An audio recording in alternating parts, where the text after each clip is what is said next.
تیرا کرم ہے آواز جو بولا لیا ہے در پر، کہاں مجھ سا یہ نکما، کہاں سلسلہ تمہارا، نظر کرم خدا را۔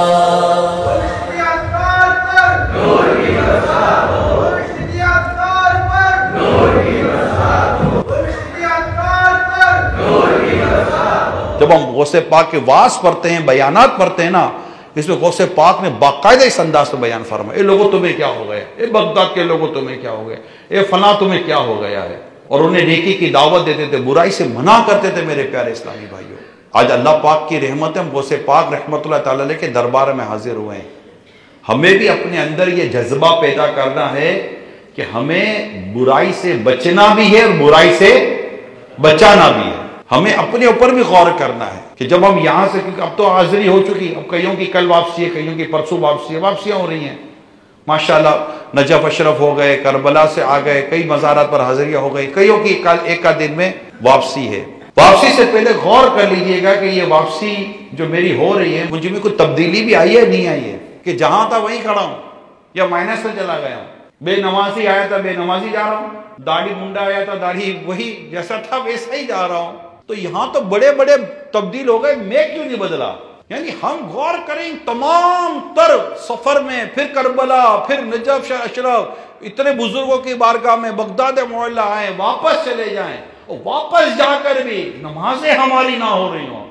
اے میرے پیارے اسلامی بھائیوں، ہم بالکل نیازی بھی ہیں، ہم مزاری بھی ہیں، مگر سب سے پہلے نمازی ہیں۔ نماز نہیں تو انسان کس کام کا؟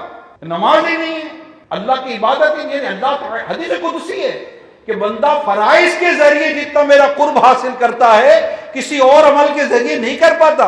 الصلاة والسلام عليك يا رسول الله، یا حبیب اللہ سلام علیک، جن کی ہر ہر عطا سنت مصطفیٰ، جن کا سنی مناتے ہیں یوم رضا۔